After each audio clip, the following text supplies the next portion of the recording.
The battery failed and went into what is known as thermal runaway, and shortly thereafter ignited, resulting in an intense and aggressive fire.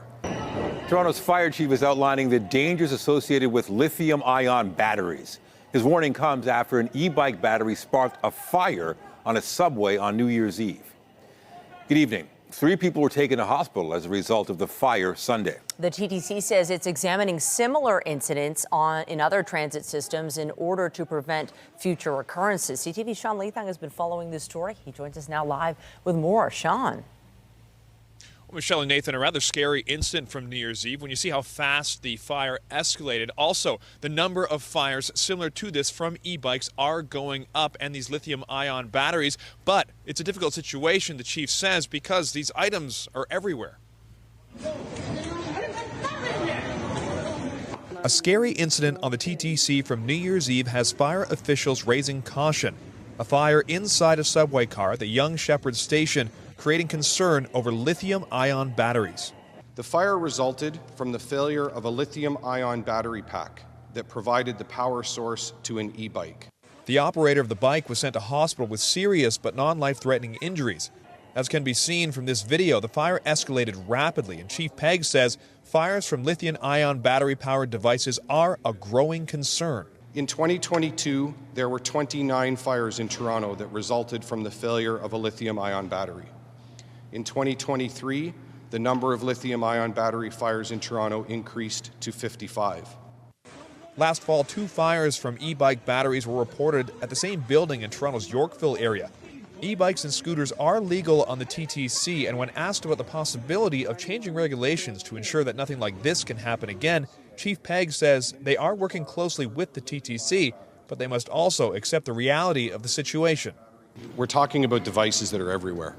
When I walk around and go about my day, I carry generally two lithium-ion powered cell phones and oftentimes a lithium-ion powered computer. A statement from the TTC yesterday said the safety of our customers and employees is our #1 priority. We're examining similar incidents of e-bike fires that have occurred on transit systems in North America and Europe. We're continuing to work with Toronto Fire Services to better understand what caused this e-bike to ignite. Once we have a clear understanding of what happened, we can best determine next steps. Chief Pegg said these fires make it difficult to investigate because the fire often destroys the battery, making it hard to see if an item is defective or if user error is the cause. But he says Toronto Fire has been working aggressively to try to inform regulations going forward. And this is not an uncommon thing. When technology advances at the rate that we're seeing this type of battery technology advance, it almost always outpaces things like codes and standards and regulations. He says passengers and staff did the right thing to prevent further injury in this incident. And the Amalgamated Transit Workers Union also had a safety call where they said that there should be 2 operators on all TTC subway cars like there used to be. They said if this had been just a little bit different, the fire could have cut off the operator from the rest of the passengers, creating a much bigger problem. Reporting live, I'm Sean Leithang. Nathan and Michelle, send it back to you. All right, thank you, Sean. 12 people have been taken to hospital following a collision involving a Mississauga transit bus. It happened near Highway 27 and Dixon Road. The bus collided with a vehicle and went off the road into a ditch. Police say the driver of the vehicle which collided with the bus was injured, along with the bus driver and 10 passengers. All were taken to hospital with non-life-threatening injuries. Police gave an update at the scene this afternoon. It appears from initial investigation that the bus was traveling southbound on Highway 27, and just as it crossed south of Dixon Road, it crossed into oncoming lanes, which is the northbound lanes. At that time, it struck a northbound motor vehicle, continued traveling, and ended up, as you can see behind me, in the ditch on the east side of Highway 27. There were several people that were injured, most seriously the driver of the Mississauga transit bus. Police say it remains unclear what caused the bus to drive into oncoming traffic. They're appealing for anyone with information to come forward. There were concerning moments at Union Station this past weekend as the transit hub became overcrowded with New Year's travelers. Now the TTC, Metrolinx, and the city are set to meet to review how to prevent a similar situation in the future. CTV's Mike Walker has been following this story and joins us live with more. Mike. Well, Nathan Michelle, transit riders caught in the massive crowds after midnight described the scene as chaotic. Transit agencies say the crowds were much larger than the previous year and much bigger than they had originally anticipated. It's super not safe. Video posted to social media showing revelers cramming into Union Station after ringing in the new year downtown. Thousands standing shoulder to shoulder in the concourse, many attempting to make their way to the subway. It was already packed, people pushing, there were kids, it was already a mess. Daniela Blanco arrived at the station around 1:30 in the morning after watching the fireworks and took this video showing the massive backlog in the concourse. She says it took nearly an hour to reach the subway platform. We started getting actually worried because everyone was pushing. There was no way we could leave, no way we could move. TTC and Go Transit were free on New Year's Eve. The transit agency said they had comprehensive staffing plans in place, but the crowds exceeded expectations. The busiest time between 12:30 and 2:30 a.m. We had to follow traffic, whatever way it was going. Glenn Garner was attempting to catch the subway to Midtown, but he says the crowds were too difficult to navigate and ended up on a subway en route to Vaughan. But I had to go the other way because I couldn't get in, and I wound up at Finch in the west and stuck out there for 2.5 hours waiting for a bus. The TTC says at the busiest time of the night, one subway had to be taken out of service after a fight. That resulted in a 10-minute delay and temporarily stopped access from the GO train concourse. A spokesperson stating this is standard procedure when crowds of this size are present to ensure everyone at the platform level is safe. This probably accounts for some of the crowding seen outside the TTC station, adding they don't believe the delay was the only cause, but just the sheer volume of people. From my understanding, we were doing crowd control, preventing people from coming inside Union Station once it became clear that it was overcrowded. The TTC chair says the overcrowding is concerning. The transit agencies do plan on reviewing the issue. I want to first understand what was the game plan in terms of managing the crowds. Did we actually follow the plan? Did things go wrong that sort of threw things off? Organize better the way that we get in the subway with a line or something. They are never prepared for anything like this whatsoever. Despite the crowds, both Metrolinx and the TTC say they managed to get everyone home safely without incident. Now, officials with the TTC, Metrolinx, and the city are expected to meet later this week. They will review the crowding issue and see what other measures could be implemented in the future to ensure there's no repeat. Reporting live, I'm Mike Walker. Back to you. All right. Thank you, Mike. Still to come, the aftermath of a deadly plane crash on a runway in Tokyo. 5 people were killed, but hundreds more made it out alive from the burning aircraft. Details a little later in the show.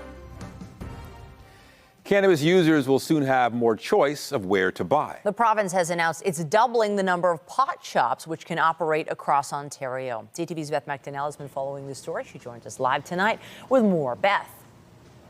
Michelle, in some Toronto neighborhoods, like here in Riverside, there are multiple pot shops, but in other parts of Ontario, there are very few or none. Now, the Ford government is allowing cannabis retailers to double the number of stores they operate. Ganja, pot, or Mary Jane. Whatever you call it, this new year, cannabis retailers in Ontario can open more stores to serve you. We welcome the move by the Ford government. Before, companies could operate 75 stores. Now they can open 150. Omar Khan is with High Tide, the parent company of Canna Cabana, which has 54 stores across the province. He says more locations will create easier access and limit illicit marijuana sales, which make up about 40% of the market. If you look at provinces like Alberta, Saskatchewan, and Manitoba, they do actually have higher concentrations of cannabis stores per 10,000 people or per 10,000 residents than Ontario. In Alberta, it's actually about double. But their illicit market rates are much lower than in Ontario. There are a number of different things, reasons why people go to the illegal market. Jason Childs studies legalization and says beyond convenience, people also go to the illegal market for product selection and pricing. Saskatchewan has no cap on the number of stores, yet Childs says the information on the illegal market remains dubious. They don't report to Health Canada. They don't engage with the regulator. So it's really hard to know how big they are. It's exceptionally hard to get meaningful, rigorous data on even their pricing. Childs believes the change here will lead to some stores consolidating and retailers reaching more consumers. Does Ontario need more pot stores? No, I don't think so. I think there's plenty.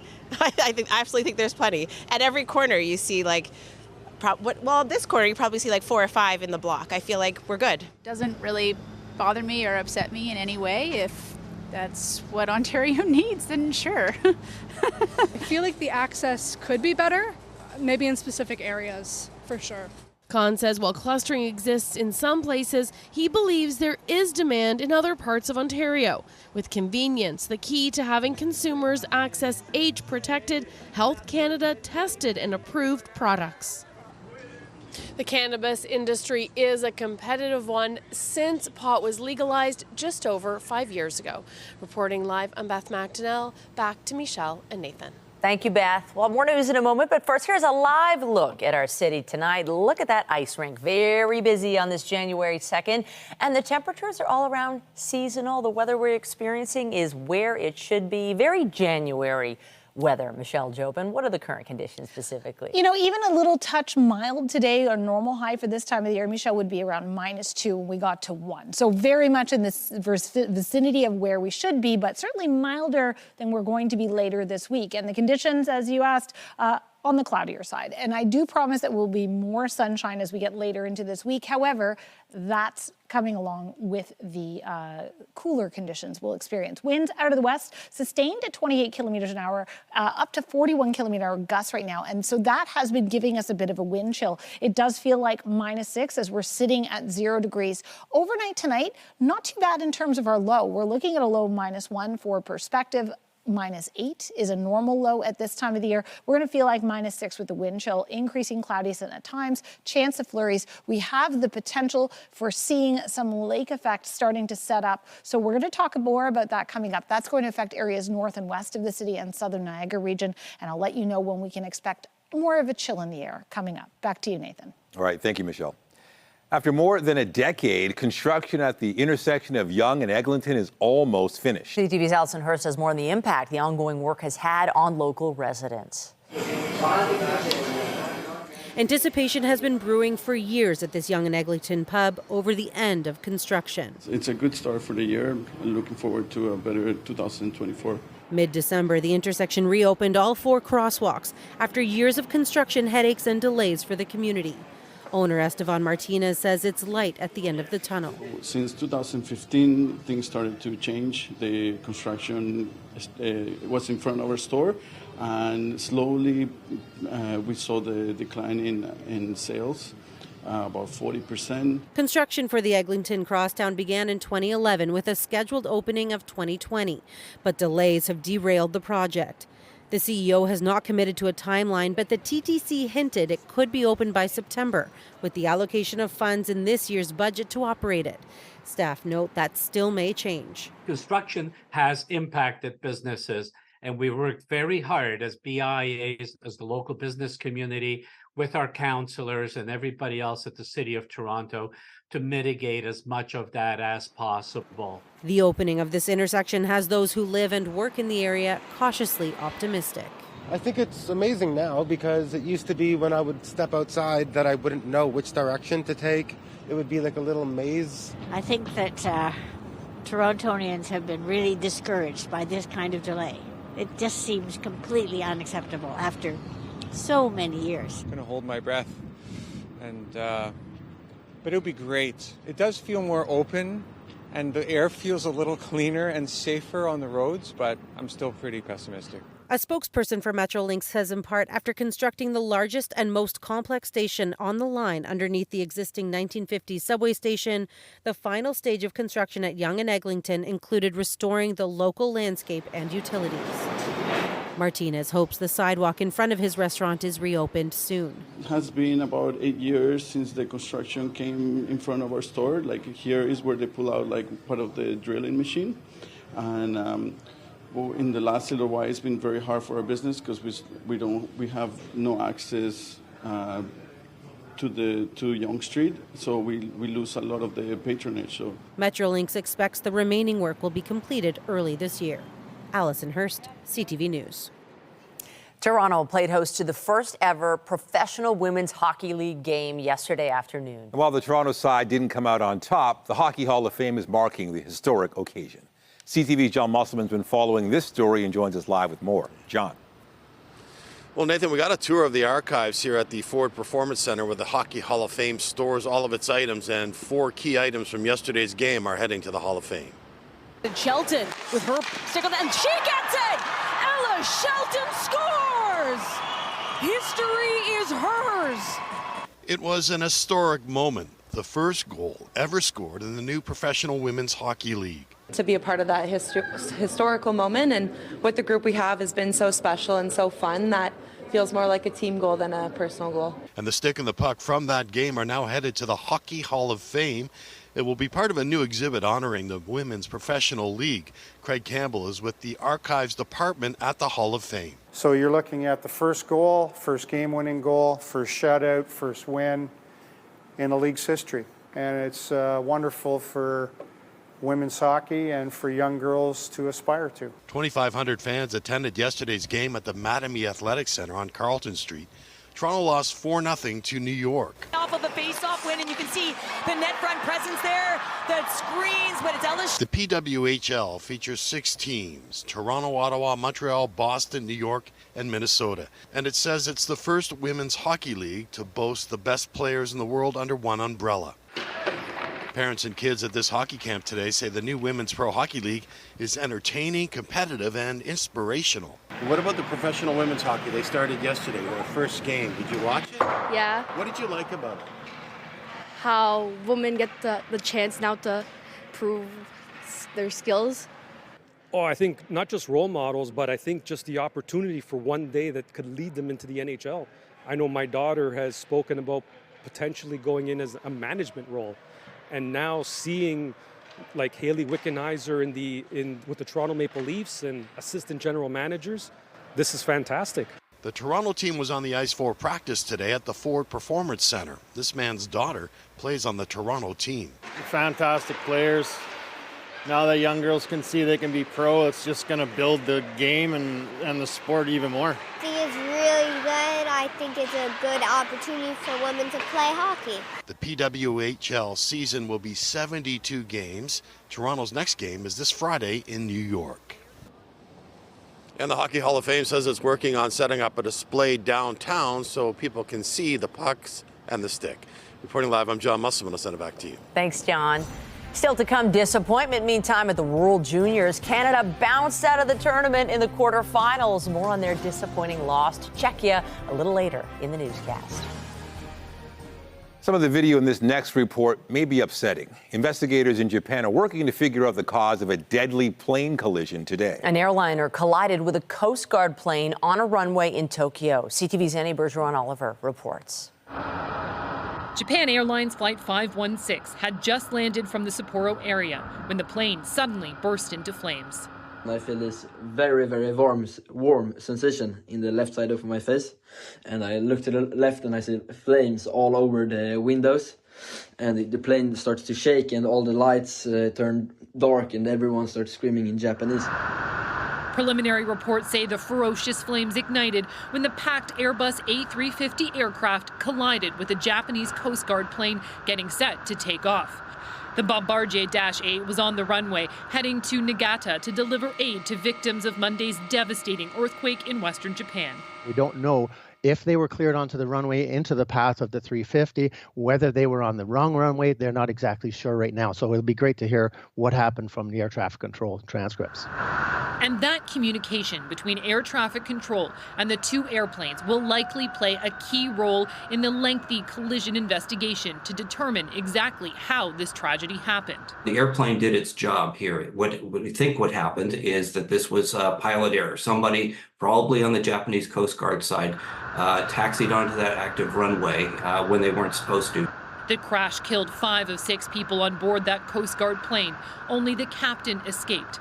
But miraculously, all 367 passengers and 12 crew members escaped the jet before it became fully engulfed in flames. We just continued running, and then I remember looking back and just seeing this plane I just sat on completely destroyed by fires. Today, Japan's prime minister offered his sincere condolences to the victims, saying they served with a determined sense of mission, and he pledged to not let this accident impact the delivery of aid to earthquake victims. Annie Bergeron-Oliver, CTV News, Ottawa. In Western Japan, officials are warning of more possible aftershocks following yesterday's powerful earthquake. At least 55 people were killed in the magnitude 7.6 quake that damaged thousands of buildings. But the full extent of the destruction is still being assessed. Water, power, and cell phone service were still down in some areas, and aftershocks continued. Japan's military has dispatched 1,000 soldiers to the disaster zones to join rescue efforts. In the Middle East, Israel is vowing further high-intensity warfare against Hamas as it continues its fight in the Gaza Strip. And there's another sign the war may be spreading. A top Hamas leader has been killed in an explosion in Lebanon. CTV's Judy Trin reports. Hamas calls this fiery aftermath a targeted assassination by Israel. Killed in the drone strike, 57-year-old Saleh al-Aruri, second in command and one of the founders of the group's military wing. The U.S. had offered a $5 million reward for information on a man they designated a global terrorist. The message is to every Hamas leader that no one is safe. Al-Aruri was hiding in Beirut, in a suburb controlled by another terrorist group, Hezbollah. Israel has not taken direct responsibility for the killing, but the defense minister says Al-Aruri's death does not impact its war against Hamas. We are ending this campaign when Hamas no longer functions as a governing body and a military body, says Yoav Gallant. To sustain its economy, Israel has pulled out thousands of its troops from northern Gaza. More than 300,000 reservists were drafted to fight, nearly 15% of Israel's workforce. Fighting is now concentrated in the south, near Khan Yunis. Gershon Baskin negotiated for the release of Israeli soldier Gilad Shalit in 2011. He says it's likely al-Aruri was consulted in negotiations for the release of the 130 hostages still held by Hamas. This does not fare well for the Israeli hostages, of course. It is a claim that the Israelis have been making throughout the war is that military pressure on Hamas will make it easier to negotiate the release of the hostages. I've been claiming from day one of the war that the exact opposite is true. Meanwhile, Israel is also facing a challenge to its war at the International Court of Justice. South Africa is accusing Israel of committing genocide in Gaza, a claim Israel intends to contest. Judy Trin, CTV News, Ottawa. We turn now to Ukraine, where the country's two largest cities were attacked today. The capital, Kyiv, was hit, along with the northwestern city of Kharkiv. 5 people were killed and more than 100 others were injured in Russian missile and drone strikes. The attacks caused widespread damage and also hit power supplies. The barrage extended Moscow's strikes that began Friday with its largest single assault since the war started. In Russia, officials say Ukraine struck the border city of Belgorod today. At least 1 person was killed. 5 others were injured by shrapnel and falling debris. Air defense systems near the city report shooting down 4 missiles. The shelling there on Saturday killed more than 24 people, prompting threats of retaliation from the Russian president. Sniffer dogs used at Canada's borders could be playing a bigger role, according to an internal study. The Canada Border Services Agency has dozens of dogs trained to detect smuggled currency, drugs, food, plant, and animal products. The agency's own study suggested the dogs could be used more to sniff out fentanyl, as well as illegal guns. The Detector Dog Service has helped reduce threats by effectively intercepting banned goods at the border through sniffing. Still to come on CTV News, looking at the respiratory virus season in Ontario. Health experts are urging people to remain cautious, even as they expect things to improve in the coming months. We'll have those details a little later in the newscast. And I'm Pat Foran. Coming up on Consumer Alert, we're only 2 days into the new year and already we'll be paying higher taxes. New payroll taxes went into effect yesterday, and in April you'll be paying more for gasoline and alcohol. We speak with Canadian Taxpayers Federation. I'll have that story just ahead. Well, if you like to ski or snowboard, the good news is more snow is on the way as we get into this week, and ski conditions are improving in southern Ontario. Here's a look at some of the resorts that you might want to head to in the next little while. It looks like we're starting to get a much better base, and we've got colder temperatures on the way, so that could help. I'll have more coming up in your full forecast.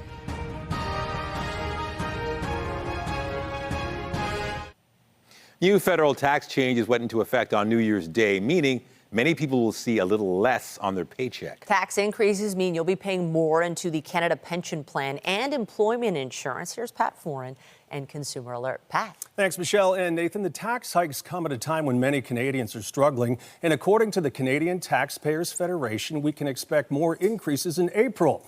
That's when the price of gas and alcohol are also expected to go up. At a time when many Canadians are already paying more for housing and groceries, the federal government wants more money and on New Year's Day introduced new tax hikes to fund the Canada Pension Plan and employment insurance. Canadians are nickeled and dimed enough. Jay Goldberg with the Canadian Taxpayers Federation says the added Canada Pension Plan tax means workers earning $68,500 or more a year will pay an extra $138 in taxes. Depending on your income, you could also end up paying another $347 in payroll tax increases. If you're looking at a taxpayer who's making $73,000 a year, that's another $500 that's going to come off of that paycheck and go to the government. On April 1st, more federal tax measures will come into effect. In Ontario, the new carbon tax means the average price per liter of gas rises from 14.3 cents to 17.6 cents per liter. The cost of heating your home will also go up. The federal government paused the carbon tax on home heating oil for 3 years, but the vast majority of people in Ontario heat with natural gas. The average Ontario household this winter is paying about $300 in carbon taxes on their home heating bill.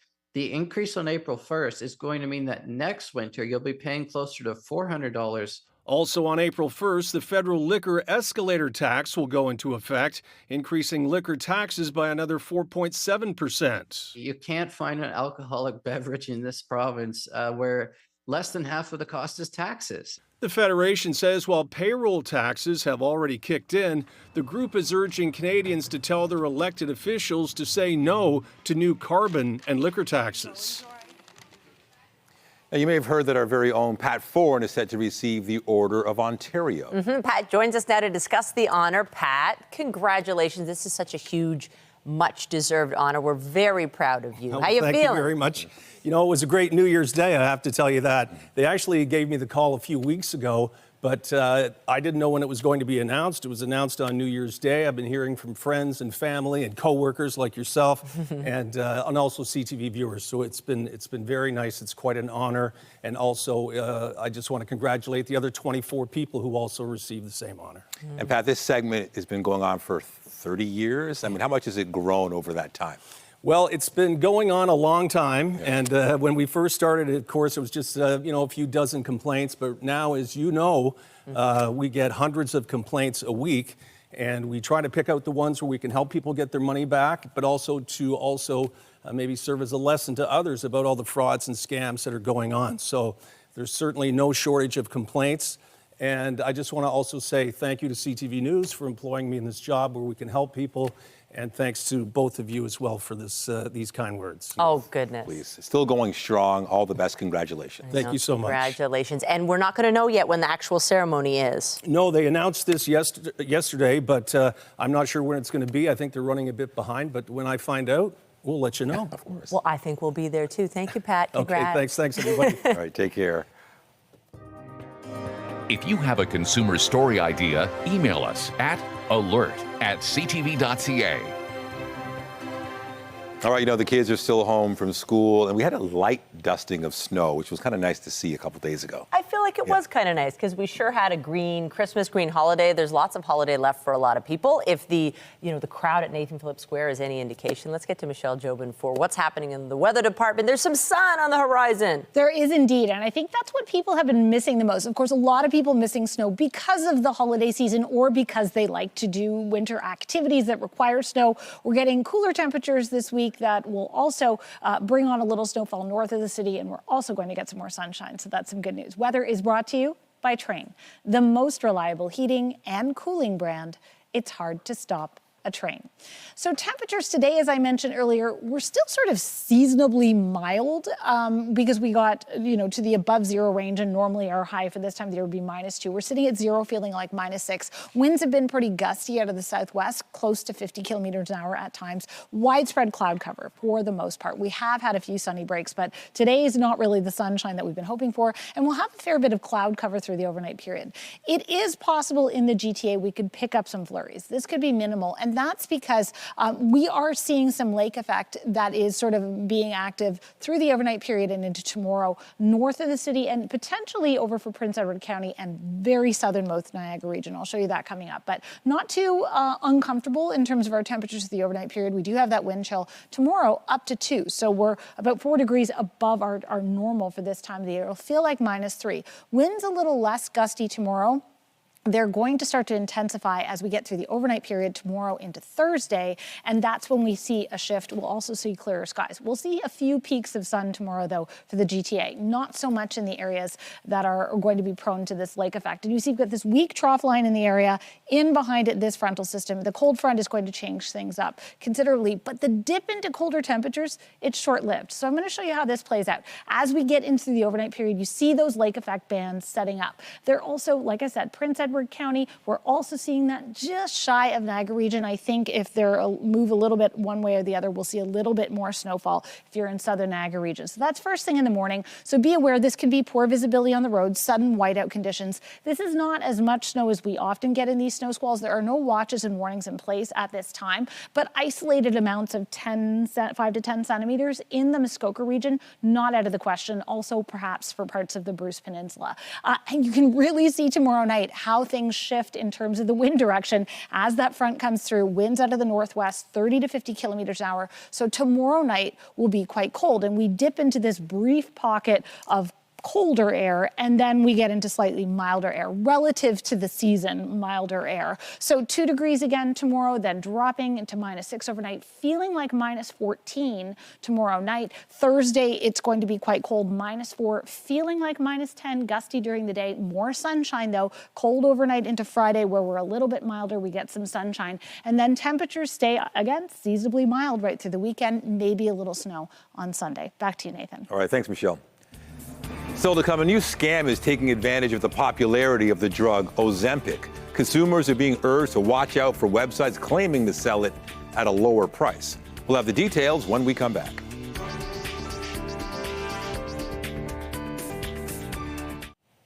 A baby formula intended for infants with allergies is being recalled by Health Canada. As our health reporter Pauline Chan tells us, one batch has been found to contain dangerous bacteria.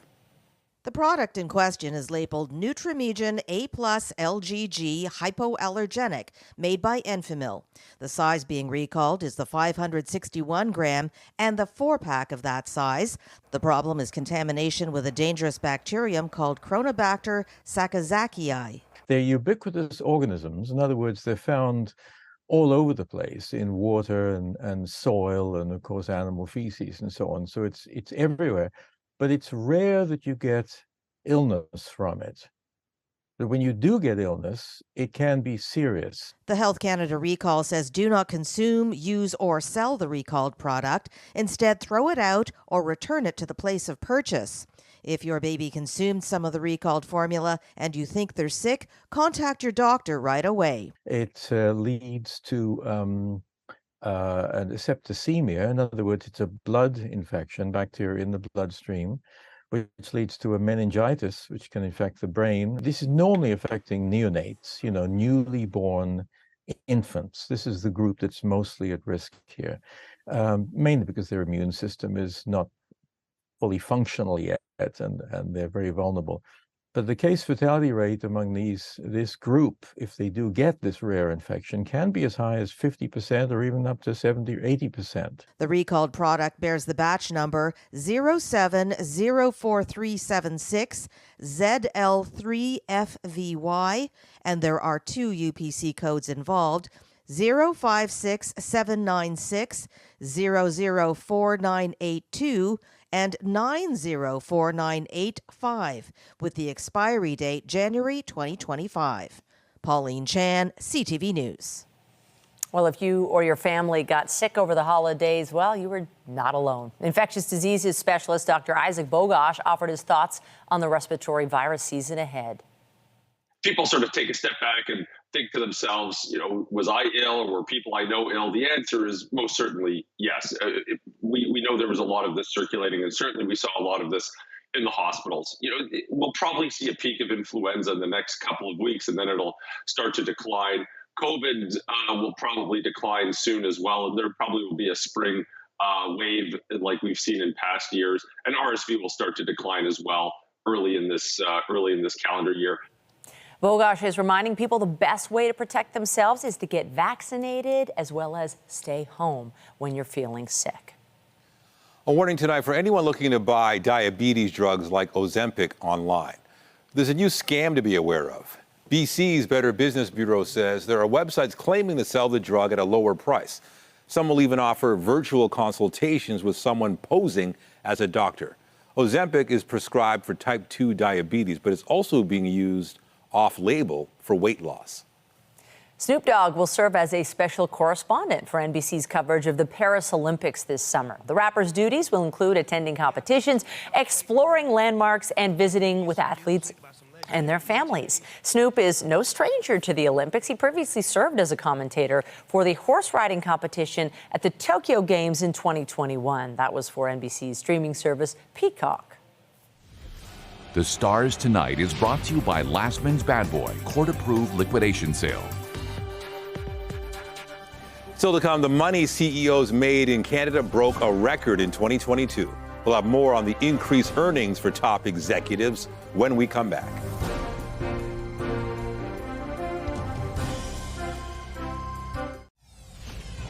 In 2023, the number of lithium-ion battery fires in Toronto increased to 55. Updating our top stories, Toronto's fire chief is expressing concern following a New Year's Eve subway car fire that was caused by a faulty e-bike lithium-ion battery.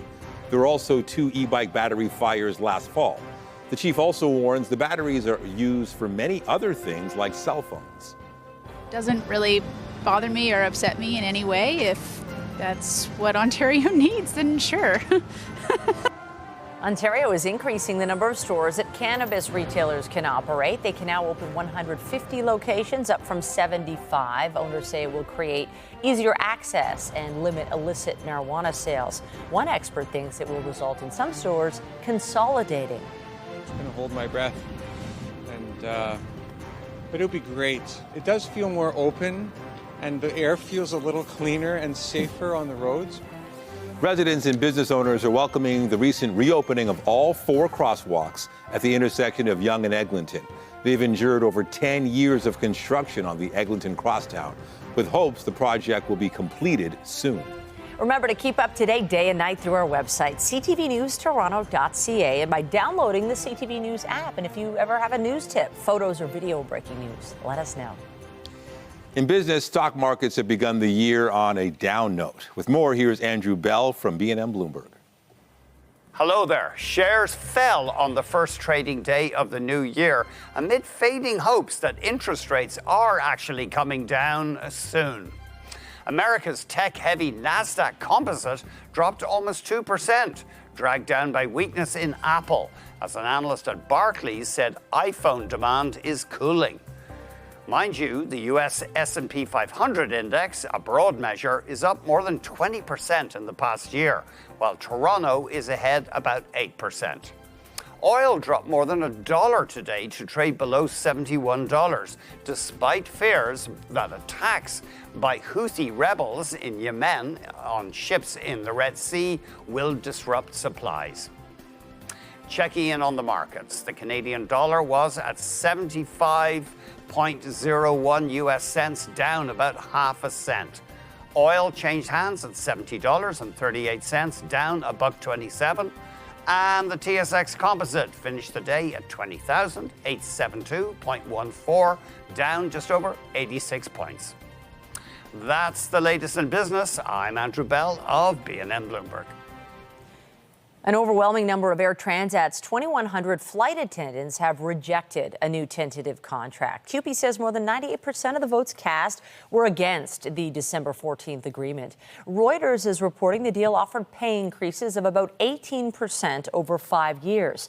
In November, the flight attendants voted to approve a strike mandate if a new contract can't be reached. The union says it will return to the bargaining table later this week.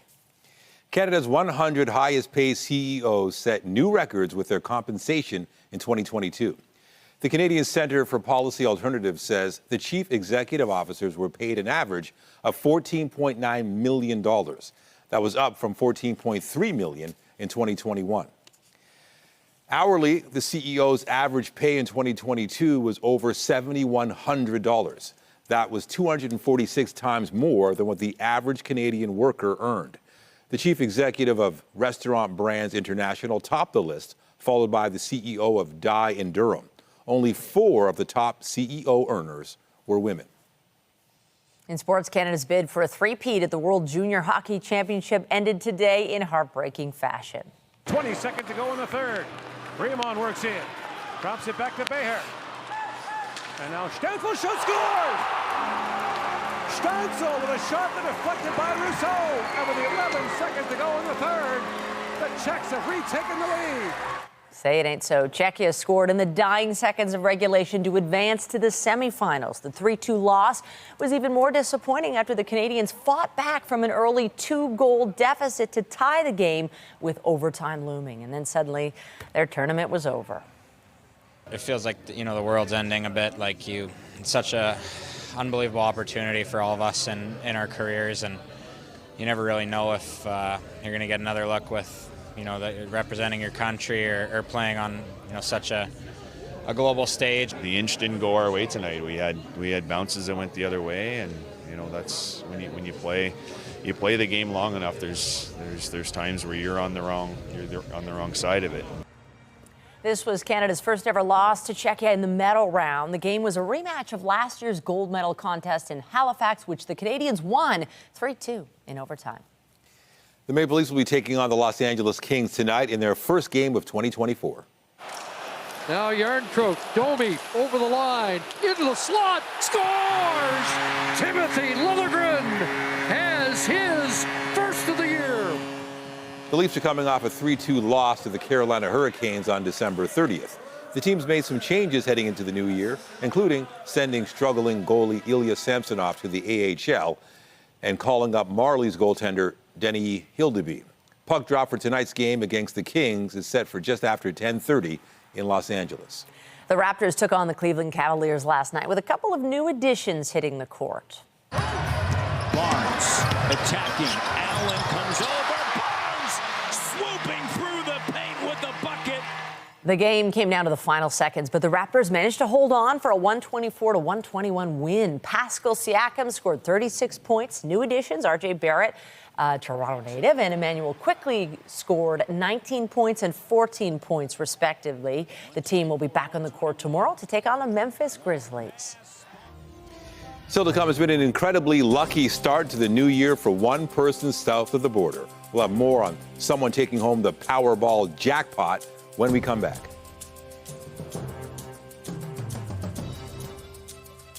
Tonight, tracking the latest on a pair of major stories. An explosion takes out a top Hamas leader in Beirut. And a fiery plane crash in Tokyo. The stories from survivors later on CTV National News. And a reminder, the CTV News at 6 podcast is available as a download every weeknight. And a special hello to those of you listening to the newscast live on News Talk 1010. It's been a great start to the new year for one lucky person south of the border. Someone in Michigan won the $842 million Powerball jackpot yesterday. It's the first time the prize has been won on New Year's Day in the lottery's history. The prize is the 5th largest Powerball jackpot and the 10th largest U.S. lottery prize overall. The chance of winning the jackpot is roughly 1 in 292 million. Parts of Canada are expected to experience a rare total solar eclipse this spring. The eclipse will be most noticeable in the eastern part of the country in the late afternoon on April 8th. Areas directly affected by the event will see a sudden change to darkness, with temperatures dropping by roughly 5 degrees. It will mark the first time Canada has experienced a similar eclipse in 52 years. Spring, something to look forward to. I know, spring seems far off still. It does. We're firmly in winter, although, it's a little bit mild today. It's been a little bit mild today, like seasonably mild. We're not that far off the mark, but we are looking at a bit of a dip in temperature later this week. But it does come with sunshine. So let's take a look at our current radar and satellite imagery, and you can see it's just mostly cloud cover that we're dealing with. Tonight, we'll see some snow squalls that are starting to set up for the Muskoka region and areas adjacent to the Bruce Peninsula, the Upper Great Lakes, and even southern Niagara region. Overnight tonight, not too bad. We're looking at -1, feeling like -6, which is what our wind chill is right now. As we get into the day tomorrow, a little more mix of sun and cloud, more cloud for Toronto, and then there is the potential, again, for seeing flurries tomorrow night. Look at how much colder, though, Thursday is -4, feeling like -10, starting the day with a wind chill of -14. But then for the rest of the week, we get back into this sort of milder zone, so pretty comfortable. Yep, one chilly day. Thank you, Michelle. We'll be sure to join Morella Fernandez tonight at 11 for CTV National News, followed by Zoraida Allman with our next local newscast at 11:30. In the meantime, our coverage continues anytime on CP24 and online at ctvnewstoronto.ca. For Michelle Jobin and all of us at CTV News, thank you for watching and have a good night.